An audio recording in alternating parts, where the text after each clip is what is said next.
Yes breaking news చూస్తున్నాం. కడప జిల్లా Vemula PS వద్ద ఉద్రిక్తత పరిస్థితులు నెలకొన్నాయి. సాగునీటి ఎన్నికల గొడవ నేపథ్యంలో పోలీస్ స్టేషన్కు వచ్చిన ఎంపీ అవినాష్ రెడ్డిని వెళ్లిపోవాలని పోలీసులు కోరారు. దీంతో అక్కడ కాసేపు టెన్షన్ నెలకొంది. అవినాష్ రెడ్డిని పోలీసులు బలవంతంగా అక్కడి నుండి పంపించారు. కవరేజ్ చేస్తున్న మీడియా ప్రతినిధులపై టీడీపీ నాయకులు దాడి చేయడం దారుణమని దీనిపై పోలీసులు స్పందించి కఠిన చర్యలు తీసుకోవాలన్నారు. సాగునీటి ఎన్నికల్లో నామినేషన్ వేయకుండా వైసీపీ నేతలను టీడీపీ అడ్డుకుందని ఎంపీ ఆరోపించారు.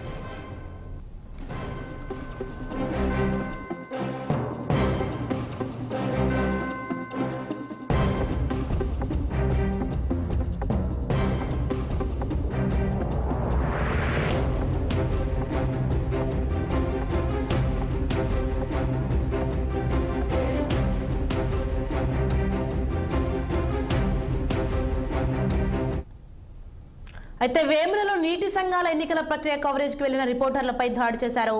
పలువురు మీడియా ప్రతినిధులు కెమెరామ్యాన్లపై రాళ్లతో దాడి చేసినట్టు తెలుస్తోంది. ఘటనా స్థలానికి వెళ్లాలని ఎంపీ యత్నించారు. ఈ క్రమంలో పోలీసులు ఆయన అడ్డుకున్నారు. ప్రాంతానికి ఎంపీ వెళితే గొడవ మరింత ఉద్రిక్తమవుతుందన్నారు పోలీసులు. ఎంపీని వెళ్లనీయకుండా నిలువరించారు.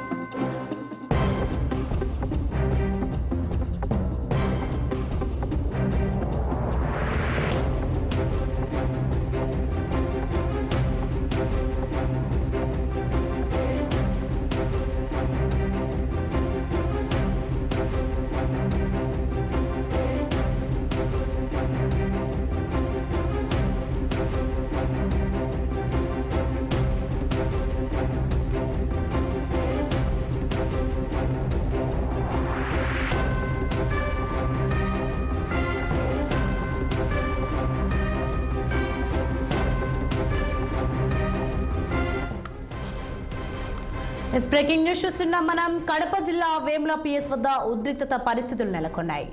సాగునీటి ఎన్నికల గొడవ నేపథ్యంలో పోలీస్ స్టేషన్కు వచ్చిన ఎంపీ అవినాష్ రెడ్డిని వెళ్లిపోవాలని పోలీసులు కోరారు.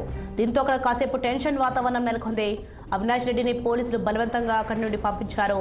కవరేజ్ చేసిన మీడియా ప్రతినిధులపై టీడీపీ నాయకులు దాడి చేయడం దారుణమని దీనిపై పోలీసులు స్పందించి కఠిన చర్యలు తీసుకోవాలన్నారు. సాగునీటి ఎన్నికల్లో నామినేషన్ వేయకుండా వైసీపీ నేతలను టీడీపీ అడ్డుకుందని ఎంపీ ఆరోపించారు.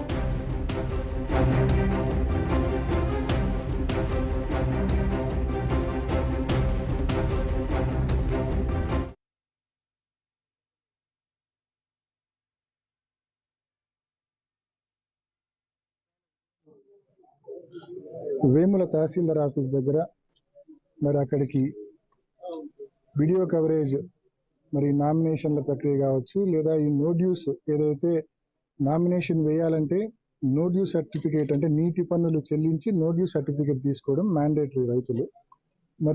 రైతులు ఆ పనుల కోసం ఇవాళ అందరూ కూడా తహసీల్దార్ ఆఫీస్ దగ్గరికి రమ్మన్నారు నో డ్యూ సర్టిఫికేట్ కలెక్షన్ కోసం. మరి అందులో భాగంగా ఇవాళ అనేక మంది రైతులు మరి ఉదయం నుంచి వేముల తహసీల్దార్ ఆఫీస్కి పోవడం మొదలుపెట్టారు. అందులో భాగంగా అక్కడికి కవరేజ్కు మీడియా ప్రతినిధులు వెళ్ళారు. ముఖ్యంగా సాక్షి శ్రీను కావచ్చు, అదేవిధంగా రాము కావచ్చు, అదేవిధంగా రాజా కావచ్చు, ముగ్గురు పోయినారు. ఈ ముగ్గురు పైన అక్కడికి అప్పటికప్పుడు ప్లాన్ చేసుకొని కొంతమంది టీడీపీ నాయకులు అక్కడికి చేరి వాళ్ళ ముగ్గురిని తీవ్రంగా గాయపరచడము, అదేవిధంగా వాళ్ళ చేతిలో ఉన్న కెమెరాలు కూడా ఇరగొట్టడము, ముఖ్యంగా మీడియాపై ఈ మాదిరి అధికార పార్టీ నాయకులు చేసిన దాడి అమానుషం. కర్నూలు జిల్లా పత్తికొండ మార్కెట్లో టమాటా ధరలు భారీగా పడిపోయాయి.